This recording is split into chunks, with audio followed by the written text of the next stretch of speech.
We begin tonight with the loneliest man in American politics at this very moment. When does my honeymoon period start? I had a big victory. I thought I got a honeymoon period from you guys in the media. That was, of course, Republican Senate candidate Rand Paul of Kentucky.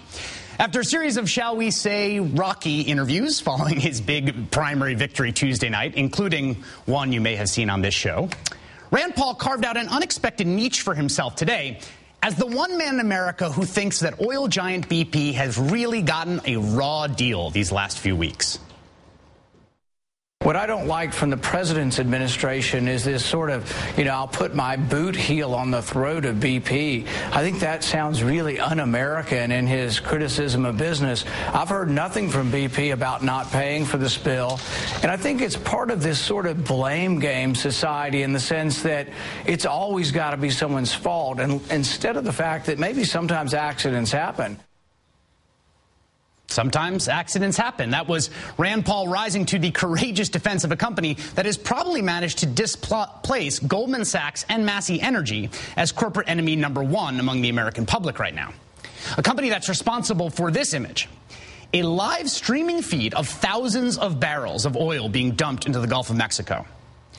Now, the political consequences here are sort of obvious, right? I mean, even BP has been smart enough not to roll out the accidents happen excuse. What's more interesting here, though, is who exactly is doing the defending.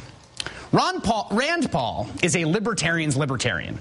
And the stories that libertarians tell about the free market are that it's a great place where anybody with a good idea can compete, where merit is rewarded, where the best ideas ultimately win out, and where the government just stays the heck out of it.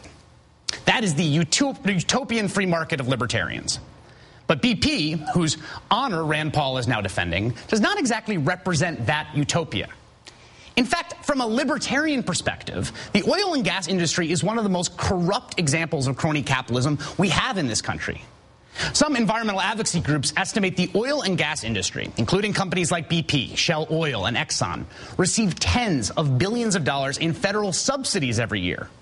These are essentially incentives from taxpayers like you and me to just go ahead and keep drilling. And these subsidies mostly come in the form of tax credits, like the expensing of exploration and development cost credit, or the percentage depletion allowance, or the tax credits for enhanced oil recovery costs. It's all these really obscure subsidies provided to these oil companies from the U.S. government. It's actually sort of the exact opposite of the government putting its boot on the throat of the oil companies. It is the government giving them a handout. And it's not like we need to prop up the oil and gas industry in order for it to exist. The U.S. Treasury Department estimates that removing all of these subsidies for the oil industry would decrease domestic production by less than 0.5%, even in the long run. The very idea of government subsidies runs counter to the libertarian governing philosophy.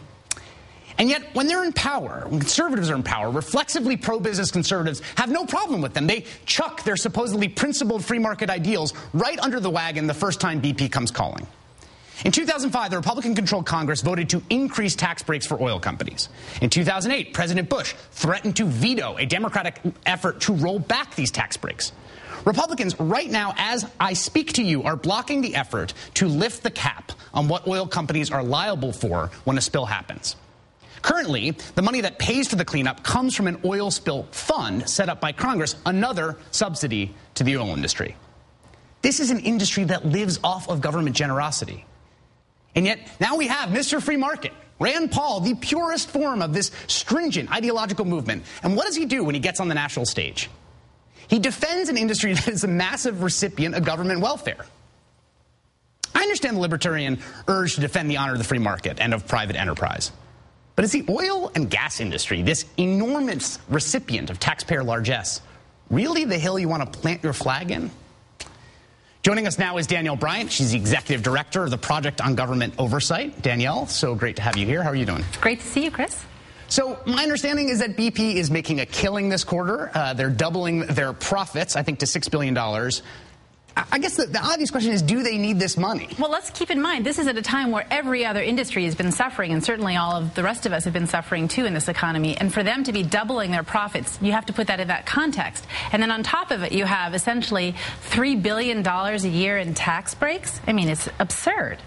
Now, is that what is the total cost? I mean, we're talking about the federal budget. You're looking at the subsidies. What kind of numbers are we talking in terms of the level of subsidy that they're receiving? Well, we're talking really, you get into the tens of billions of dollars. And one of the things that's really important, and I know I'm really a wonk when it comes to the royalties that are paid by the oil and gas industry, but this is, let's go. There we go. This is where to do it, right? I mean, this is really important. This is one of the single biggest source of revenues to the federal government after taxes. After the taxes that we pay are those royalties paid by the oil and gas industry for the ability to drill offshore, as we're seeing here, and on public lands. And so this is an incredibly important resource for us, the public, that the industry is now, has been for years, really scamming on. Right. I mean, the idea is that the oil is essentially owned by the nation, by the U.S. government. And it is a public resource. They pay to extract it.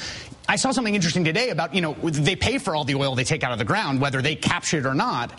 Are they going to be asked to pay for all this oil they are spilling? I love that issue. I mean, the question is, this money is being, this oil is being spilled into the Gulf. That doesn't mean they shouldn't be paying royalties on it. We're hearing there is some talk inside the administration of actually requiring that. And I think that's a reasonable expectation.